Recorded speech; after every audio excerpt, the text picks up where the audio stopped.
All right, hello everyone, and nice to see you all, or for you to see me because I'm hosting my screen, so I can't actually see you. Before I start anything, I just want to say a very extra special thank you to both Sue and Julia for putting this on again for another year. Really, really appreciate it. A lot of hard work goes into this, time and commitment, so really appreciate it as well. So thank you from myself on behalf of everybody else. Um, my talk today for Good Divorce Week is actually talking around supporting male victims of domestic abuse. Now, I know, of course, we're talking about Good Divorce Week and good divorce topics, but we also need to talk about some of the more harder conversations and difficult things to deal with to help people get through. Now, whilst I'm talking about supporting males victims of domestic abuse, this talk is not at all to diminish domestic abuse for other genders in any way, shape, or form. It's actually just to really highlight a bit more of a taboo topic when it's particularly related to men. And in fact, the crossovers of experiences, what people go through, types of support are completely mirrored in most respects. But it's just to really kind of shine a bit more of a light on something that we still doesn't really get enough airtime and is a little bit still taboo from a societal view. So where's my clicker? There it is. So, different types of domestic abuse. As it says there, it's not always physical. Okay, so these are kind of primary or the core basis of domestic abuse, not to be confused with just domestic violence. Okay, so of course, the more pertinent and obvious one that people would say, or where your mind goes to, even when you hear domestic abuse, you do immediately subconsciously think domestic violence.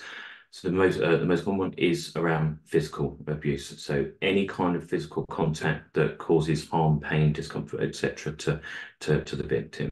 So that could be the obvious kind of punching, kickings, bitings, etc., scratchings. But it doesn't always have to be actual harmful. It can still be quite subtle and quite light in terms of how actually the perpetrator is putting it onto you. The whole basis of any of these experiences of domestic abuse is about breaking down the individual and about control, right? So that, like I said, that physical doesn't have to be obvious. You might not see it. It might not be as obvious as a black eye, a bruise, things like that. But it's any unwarranted and not wanted physical harm or contact in that respect. The other ones we have is verbal abuse. It doesn't necessarily just have to be shouting or screaming, but more demeaning language, put downs, intimidating, threatening, bullying, as it says there as well. So any kind of verbal based context that is abusive, tearing someone down in front of other people or even behind closed doors, telling them that they're worthless, they're no good, they're stupid, etc. Think about exactly the same as if you're telling a child these horrible things day in, day out, how that settles into someone's mindset. That is abuse.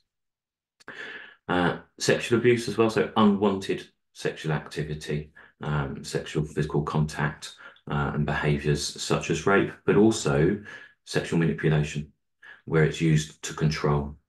I'll do or won't do this if you do or don't do ABC. So using it as a carrot on a stick to manipulate and control someone, or to put them in a particular box so that the abuser can control them.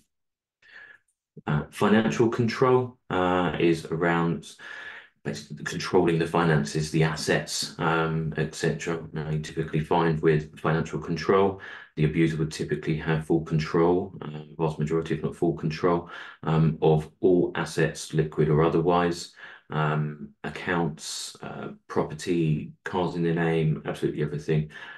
They might just give pocket money in very small amounts to the victim, but the victim would not have sight of, or be aware of, or know of anything about their finances, from bills to pensions to just their income or savings and things like that.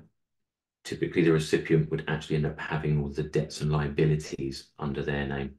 Again, it's a way to break down and segregate and put you further down the hierarchy, and again, to exert control as a financial abuser. The other two are quite intrinsically linked, which is psychological abuse and emotional abuse. So psychological abuse, again, that breakdown of that person's psychological well-being, right? Gaslighting being a huge one, right? Manipulation and control, making them think otherwise, that they're always in the wrong, making them feel weaker, out of control, worthless and less than, embarrassed. Um, and then that, as I say, intrinsically links to emotional abuse, where someone's being humiliated, put down, taking the mickey out of all the time, made to feel worthless, very degrading behavior, and lowering their self-esteem. So those are different types of domestic abuse. So how do these pertain particularly, and some stats and facts and figures when it comes to male victims of domestic abuse? Now, this one's quite interesting because unfortunately, from my perspective, and everyone can have their own opinions, I feel the stats are slightly skewed and aren't quite true, that we can actually get the real data. But to take the ones that we can record, men are 3 times, yes, 3 times less likely to tell anyone at all. Not even just positions of authority, but anyone. Their friends, family, colleague, yet alone anybody in a position of authority or support. 3 times less likely to voice this experience than our female counterparts. And yet we still make up 1/3 of all domestic abuse victims. So if we think about that, I'm no mathematician, but if we think about that and change that 3 times less likely, if men did come forward and talk about their experiences of all different forms of domestic abuse, where would that 1/3 vary? I have hazarded a guess that it would spike quite considerably and become more equal and even. Whilst we're 3 times less likely, say we, me being one of the guys, whilst we're 3 times less likely to tell anyone, we're 50% less likely than female counterparts and some other genders as well, less likely to report this formally to police, GP, any court intervention. So we are 50% less likely to actually take any formal paths of actually voicing the experiences as a victim of domestic abuse. Men are also 80% more likely than women to commit suicide. 80%, that's huge.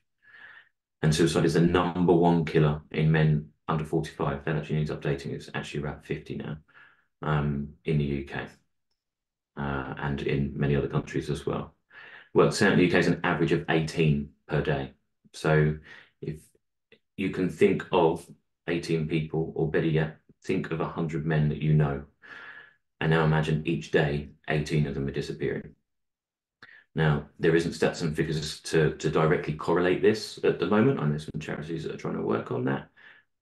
But I would hazard a strong guess that there is experiences that, because we're holding this in, because we don't feel that we can share this, because we don't know where those resources are and how to deal with this, and it's not spoken about and normalized and accepted more widely, that actually keeping this in is, I would suspect, a large contributor to those really scary, horrible statistics. Again, the stats that I pulled out here are all available online from 1in3.com, Mankind, and Office of National Statistics.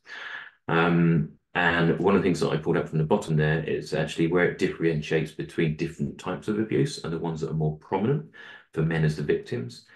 Now, the more prominent ones for male victims of domestic abuse when we're on the receiving end is more typically psychological, emotional, and verbal abuse. We're about 50-50 on physical as a recipient, and we're also about 50-50 prominent on financial. So just to give you an idea of what to maybe spot if you think that there might be someone that you know that's being exposed to this. This is more the typical traits of what they might be experiencing. So to understand it a bit better, we need to understand what the challenges are. What's the problems? What's the blockage? And why is this not dealt with on an equal keel, and seen in the same light? Well, first and foremost, one of the big things is stigmas and stereotyping. Right? That actually men aren't victims of domestic abuse when they absolutely are, but we don't really talk about it. We don't understand it, so it's stigmatized, and certain comments and statements, man up, etc., stronger sex, or how could you let someone that's that smaller frame, etc., do that to you, all those types of things. So it still has a lot of stigma and stereotyping around it. A lot of mainstream media doesn't help how things are portrayed as well. The things there are starting to shift as well. One of the big things is the internalized fear and shame and guilt, fear that they won't be listened, believed, heard to. shame that they don't feel that they know how to deal with this or what to do, right? And the guilt that it's happening in the first place, or the fact that actually that maybe they feel it's their fault and they deserve it because they've been convinced of that. So those are the kind of key standout emotions that really challenge a lot of men when it comes to being victims of domestic abuse. Because, of course, being a victim, that's exactly the same for women or any other gender. There's a huge amount of low self-esteem, right? Not just confidence, but self-worth, value, self-belief, right? Not even realizing or understanding or being able to see that they are a victim as well. And the excuses that a lot of victims make for themselves, that it's their fault and they don't feel that they have the strength to get through that or even witness it in the first place. Support networks is another big thing. When men are in relationships, comparatively to our female counterparts, we usually tend to have quite smaller social networks, not always, but typically. So we have kind of smaller networks of friends and family, and a lot more of our network is actually built into the relationship. So we typically don't reach out that far or even to a wider sphere of people. So again, one of the blockages there could be, and particularly if there's experiences of gaslighting, that actually we're being cut off from friends and family, that network is diminishing or has already been completely destroyed, and we don't know who we can turn to. So that's another big fear for men. Who can I talk to? Where can I go? What do I do? Right? How do I talk about this? Who can I reach out to? A bit like the stigma and stereotyping is societal views, how we view and that picture of a victim of domestic abuse and how it's always portrayed, and very far and few between is it ever have a male face to it. It's not something that society would particularly look at. After this talk today or later on, don't do it, watch the other talks, but after today, go and have a look online at some news articles. There's been quite a lot of them over the years of male victims that have come forward where they haven't been spoken to and they haven't been believed, and about their societal views and how society and professionals haven't believed them either. So there is a big challenge for a lot of men around that societal view. Again, it is shifting, but this is the whole point of things like this is to widen that sphere and that talk. One of the things might also be a cultural, community or religious-based impact. If you live in quite a secluded rural area, if your religious or cultural community is something that isn't widely accepted, spoken about, or even appreciated, and actually is more widely accepted, that can be a huge challenge as well. That actually that's how it should be, or that doesn't happen to men. The big one there is around, I mentioned a couple of times, around not being believed, maybe not even purposely, but even as an unconscious bias. Again, those stories I was talking about, there's lots of them being publicised now around where they haven't been taken seriously by the police, social services, or any other professionals. Again, lots being done to change that, but it's still, unfortunately, far too common, and I witness it almost daily with client base that I work with. Quite a lot of a lack of resources or knowledge, a bit like the social network side of things and support networks, but knowing where to turn. The resources specifically for male victims of domestic abuse is significantly less than our female counterparts. There is fewer resources. They are growing every day, and I've mentioned a couple of them. I've got some signposting at the end, but still more needs to be done. So again, one of those other challenges that can be feeling like it's holding back a bit is where do I turn? Not even just to support networks, but resources, charities, who has the knowledge? I know that Women's Aid now in the last year or two has started to actually provide support and phone lines specifically for men, but that's only in the last year or two. A couple of years ago, they didn't have the resources. It's not their fault. They didn't have the knowledge, the funding, the experience, and knowing what to do. But now that they do, that kind of leads to the imbalance of support, where there's not an equal footing for support for male victims of domestic abuse. Again, I think Refuge are looking to start to shift this, but I'm not sure if that has been changed now. So maybe need to update. But even things like there was National Rail have a scheme called Rail to Refuge, which is for if a female, a mum, a woman, a wife comes to National Rail Station and is seeking refuge for escaping domestic abuse, they can actually seek safe passage for the rails. The same offer isn't actually open to men.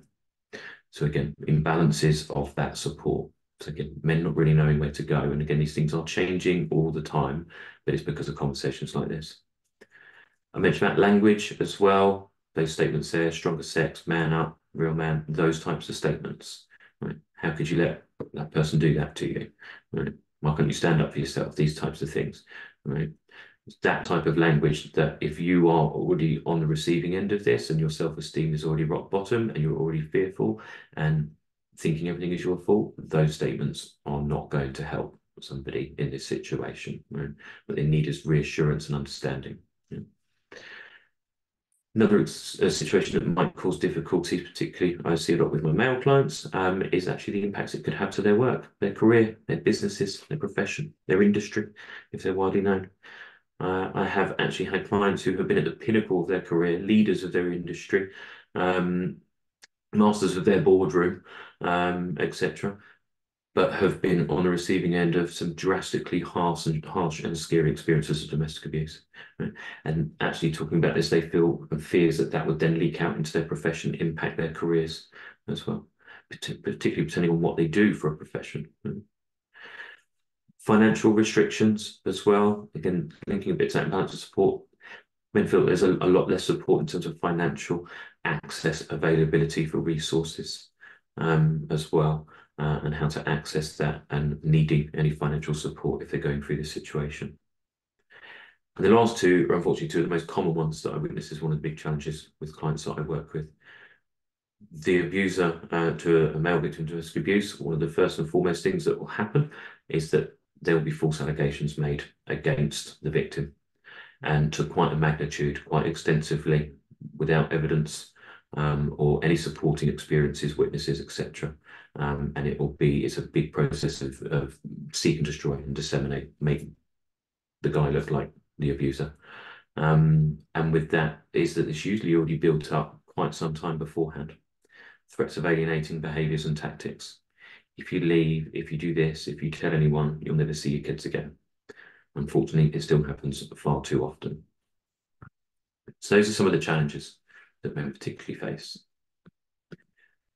So here's some signs for you guys to spot, to look at with, if you're a coach, therapist, etc., family lawyer, with your professionals, but also even if you're not and you're here thinking about this, either you or somebody you might know might be experiencing this. Here's some signs and red flags. And again, these are really crossover a lot with both females and other genders as well in terms of what those signs and red flags can be. And it's not to say that it will be all of them, but it might be some of them, and you might really notice some of them that stand out. Okay, so you'll start to see a shift potentially in someone becoming quite quiet and timid and withdrawn. Right? A shift in their personality, behaviors. Right? They tend to blame themselves a lot. It's not their fault, actually, that's mine. Well, actually, they take on all that blame, and they really genuinely start to see it as their fault. The low self-esteem that I've already mentioned, but they also might be unwell quite a lot, not being able to tend things, sickness at work, again, social withdrawals, it says there, and coming away from family events, friend events, work events. A loss of their identity, so the things that used to give them their spark, their passions, their hobbies, their interests, how they talk, all that kind of identity and that makeup of them as an individual would have seemed disintegrating, and they feel that they've lost that. They don't know how to reconnect. Typically quite self-degrading talk. And again, as the example that I gave around, if we were making negative, degrading, derogatory statements to a child, over time they're going to build up that picture and believe it themselves. So again, they'll put themselves down, take on the blame. It was my fault, talk about themselves in a very degrading manner. They will be quite a people pleaser, but in a very anxious aspect to their partner. So it's another reason why they go along with a lot of their partner's decisions. In fact, most, if not all of their partner's decisions. It's self-preservation. It's a way to protect themselves from the wrath that they might get back. Might impact their work behaviours in terms of sickness, presentation, presenteeism, like productivity, things like that, withdrawing from the social aspects, their appearance as well. Might shift in terms of their work appearance. Sometimes always smartly presented, now not taking good self-care. One of the big signs is intoxication, drinking, substance abuse. They're looking for escapism, looking for a way out, something to cope with the pain. And not in terms of intoxication of having a few beers on a Friday after work with the team or a glass of wine with their partner at dinner when they're out, but quiet drinking, intoxication, coping mechanism. Might also notice that their emotional regulation is completely off par in certain contexts and situations, and their regulation to manage that isn't suitable to the situation. It can go from here to here because of all that suppressed emotion. Obviously, quite abnormal and healthy attachment bonds as well. That links to something further down around the regular check-ins. If they do go out, or if they are with somebody, with friends or with family, that they have to regularly check in, constantly update, texting back. No partner has to know where they are, become very codependent. One of the ones you might notice is a physiological shift. I said about that change in appearances, but actually more than just actual but more than that, actual things like weight and things like that. When going for a separation and divorce, men statistically and by quite some margin fluctuate with our weight more than our female counterparts, either up or down. So you might see quite a large shift in their physiological shift, weight, appearances, and again, that's self-care. Typically regressing and withdrawing from family, friends, not attending events last minute, or not answering. So that goes to different contact patterns. They might disappear off the face of the earth for a week, day, month, maybe longer. And the patterns, their regular patterns of interaction in WhatsApp groups or whatever it might be, starts to shift or even leave those groups. One of the big signs as well is actually starting to see that maybe the children turning against them, because that learned behavior that they're witnessing from the spouse, they're starting to take on as well. And now they start to make those statements about dad as well. Again, all those behaviors that we were talking about. You might also see things like panic attacks or anxiety attacks as the behavioral changes that I mentioned. So those what you might witness and see or experiencing yourself or witnessing from afar in a victim. So the flip side of that is, how do we look at and spot for abusers' traits to become more aware, and what things we need to pay attention to one, offer assurance, support, safe refuge for the victim, but also which ones do we or don't we necessarily call out as well. So these are all the kind of fast typical traits that an abuser has. Again, it's very much, as we said from the start, about manipulation. It's about control, hence why gaslighting is quite key in that control behavior. The abuser typically forces their feelings onto the victim, right? Their angst, their anger, their whatever it is, and makes them take on the guilt, etc., through that blame, so on and so forth. It's about subservient. They're making the victim subservient. So if you see those controlling behaviors and the other person's becoming subservient, that dog on the lead and that control, again, that's quite a key abuser's trait. Everything will be their way and the highway, which links very closely to things like ultimatums. Right? That's quite a key trait that they'll always pick out as well. They'll pick fights over not just the biggest things, but the smallest things. And again, it's about the control. As such as the humiliation.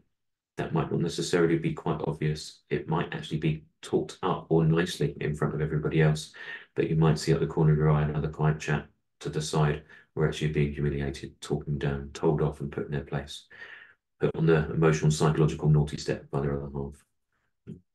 Guilt trips, threats and bad tempers. Those are the other key traits that we witness in the abusers. So what can you do? Both if you're witnessing this from afar and are concerned about someone, or indeed if it's you. Right? Leave if you can safely or they can safely. Right? That key word here is safely or safety. Right? Leave if you can, and only when safely. We'll talk about that bit in a moment as well.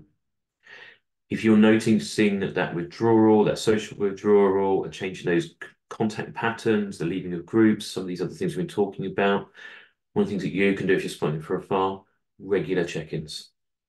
Are you okay, mate? There's a friend of mine trended on Twitter with it some years ago and it's still going. Regular check-ins, not just once. Right? If you're spotting this and you're concerned, check in. You might be that one person that's actually reaching out to them, and you might, that one text message a day, a week, whatever it might be, is the thing that they actually might be clinging on to. Right? If you are checking and you are starting to notice this, they are starting to open up to you, right? Maybe build some things like safe words, safe statements. If things are really bad or they can't talk, things like that. Some safe words, some safe statements on a text message, whatever it might be. Right? And don't give up. If you're checking in and you're not getting the answer, continue, right? keep with it. That it's, even if they're not answering, they might not feel that they can or are able to or are fearful of replying. But again, it might be that one piece of solace that they've got, and that moment that they do reach out, they're going to come to you. So at least the next bit about creating that safe space, right? Free of judgment, somewhere where they can feel heard, seen, acknowledged, get the assurance, believed and taken seriously. And when someone does reach out to you, if we've saying, if the thing about not over promising is don't tell them that you can fix the problems, right? But tell them what you can do, and that you can always be there, and whenever they need you, that you're there. The key to that is about backing up our action behavior from our words. That time that they do then reach out to us, and that might be 3 o'clock on a Wednesday night, we need to be there. So again, don't overpromise that you can fix everything for them, but what you can do is help, get educated, learn where to signpost, help with any resources they need, provide a space for them, and be there when they do need you. Like it says there, take them seriously, right? Give them assurance. That must be really hard for you. I couldn't possibly understand, but I want to understand, and I am here. Again, key point here for the next points is about safety, with privacy, digitized or physical. Encourage them to write about it. Keep a diary, speak to others, go to groups, talk to you. Even if they can come to you for an hour a week under the guise of coming for a tea, coffee, seeing, meeting up, whatever it might be, right? But can we help them to get their thoughts down, get their experiences down? This also helps them to document everything. Dates, times, places, witnesses, what happened, keeping a log. Again, key points here, safely. Right? If it's on their phone, does the other person have access to this? Or their emails? Like, could it be stored somewhere else? Is it a physical diary? Whatever it might be, where is that kept? Get granular with people, help them understand that they need to protect themselves. Help them prepare for a safe exit, and I'll just talk about them in a minute, is things like spare clothes, spare money, spare phone, anything that they might need if, as and when you get that Wednesday 3 a.m. phone call, right? Who can they keep it with? Someone safe, somewhere safe, place that they can go to where they're not going to be got out by the abuser, right? Where they can escape to safely, right? And be able to breathe for a minute. But what do they need to take with them? Report it safely. GP, sit about the police, get a reference number. And if they're talking to the police and they're not feeling believed, keep calling, go on above. But do report it to GPs as well. And if that's also the safe place to go to, regular as they can, GP appointments, but anything with reference numbers that also that they can refer back to. For that spare clothes, spare cash, money, phone, whatever, one of the other things is documents. Birth certificates, marriage certificates, driving licenses, insurances, assets, copies of mortgage deeds, so on and so forth. Anything that is important documentation that they might require and might need. Okay. Do not confront the abuser. A lot of the time, the victim has to, and this comes from dealing with narcissism, and go and read Dr. Supriya's books. They're fantastic. Sometimes what you have to do is a bit of fluffing the peacock's feathers, particularly whilst we're preparing for a safe exit strategy. Again, that self-preservation, just protect themselves for a minute until they can get out. Retaliating and confronting them is only going to make it skyrocket whilst they're in the situation. So if someone is still in that situation, don't retaliate, don't confront. The other thing that you can do is get educated around signposting. There are resources. I know I was saying that there is less, which unfortunately is statistically true, but there are resources and they're growing every day. Right? The safe exit strategy is help to build a plan. If you're that one person that they're coming to that they can confide in, when is going to be best? Like a particular time of the year, do they need to wait until a holiday period, someone's on away work trip or a weekend away or whatever it might be, a day of the week? What's even the best time of day? Right? Where are they going to go? Where's the safest place to be that they will feel the most safest and protected? Who they're going to go to? Right? What do they need? All the stuff we're just talking about. Who else needs to know? Right? Build that nice, safe exit strategy. So what else can be done? Because I've been talking about awareness and things like that. Education, always, for everything, is always key. Get educated. There is a lot of stuff out there, YouTube's, courses, conferences, webinars that go much deeper than I do. But go get educated for yourself. If it's you, again, safely. Um, but if it's someone, a friend, a colleague, family member, get educated yourself for what you can do. Uh, Share and normalize. Doing talks like this, sharing it across social media, right? Promoting other pages on social media, just giving those things a like button all helps the algorithm, right? Talk about these things. Right? Don't stay silent about it as well. The flip side of normalizing, right? Don't stay silent. Right? This is about workplace support. Huge shifts in businesses, all shapes and sizes, the last few years, from everything that work that a lot of us have been doing, and Sue and I have been doing, and other professionals here that are doing fantastic work in businesses around divorce and separation support, family support. There's been huge shift in fertility support and things like that in the workplace. If you're in a position of influence, HR, senior management, whatever it might be, or even if you're not and you want to take it to someone like HR, etc., um, find out about what support and policies could be put in place, what training could be put on, what provisions the organisation put in place for victims of domestic abuse, and awareness as well. The last two are really important. Charity support. I mentioned that there is places to go, just slightly fewer. They need support, not just financial. They need time, resources, energy, and money and promotion. Right? So any charitable support that you can do, even if it's just an hour a week, an hour a month, it's hugely needed, it's hugely appreciated, and it needs to happen. And the last one that absolutely everybody can do, equal measure. Equality around this does happen.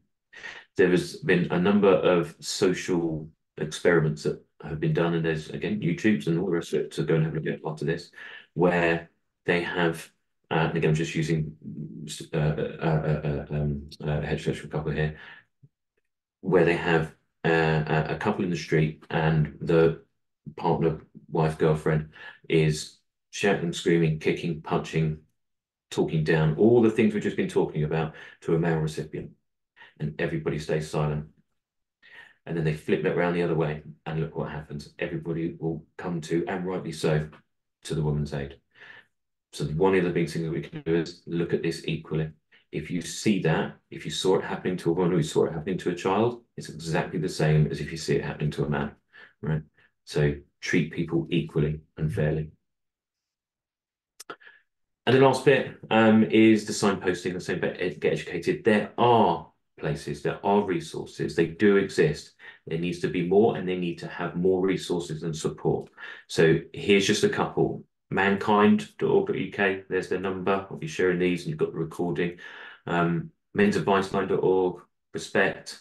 We've got things like Samaritans, Men's Aid, spin-off of Women's Aid, quite small, drastically growing, hopefully rapidly growing. And the other thing is look for more local support groups, not even necessarily specifically domestic abuse, even just local men's support groups, mental health support groups. It's a fantastic one local to me in Bedfordshire, run by a really dear friend of mine called For Men to Talk. It's free, it's weekly, it's a mixture of online and in person. And you don't have to go there to talk about what's going on. It's even just having a space, an hour a week that is just for you. Don't have to go and talk about what's going on, but at least just feel that you've got some community and support, and build your network and people to turn to. And of course, from a professional perspective, safely, as and where possible, with the right resources, go and speak to a specialist therapist, counsellor, or coach that works in this area. If you would like names, numbers, connections, websites of anybody in this field across the country, contact me directly at tom@mrdivorcecoach.co.uk. I will happily share some contacts of some tried and tested fantastic people. And the last part is, if that was interesting, or you want to find out a bit about me, the work I do, or share anything and resources, or want these slides to share with someone that you know, find me anywhere online. Just Google Tom Nash or Mr. Divorce Coach, and I'll pop up, or you can scan the QR code and connect with me anywhere online. That is the end of my talk, so I'll stop my little thing. And yeah, any questions, queries, comments at all? Any questions for Tom?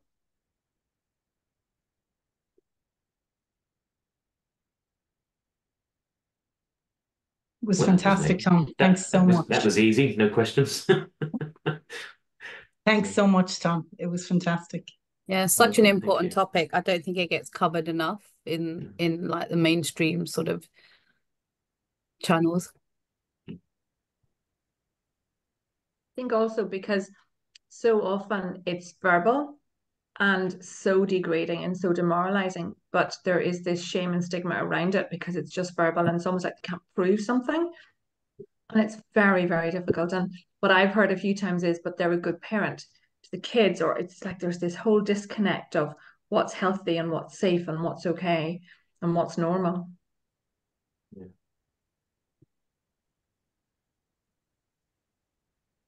Well, I hope I didn't Thank you. dampen the mood with my more serious talk after everybody's lovely uplifting talks. But thank you very much for having us. And again, thank you. I know I don't think Julie's here at the minute, but again, Sue and Julia, like, thank you so much for putting this on. It makes a difference. It really does. And well done to everybody that's contributing or even just turning up. Like, it helps. It's doing things like this that makes a difference for many people.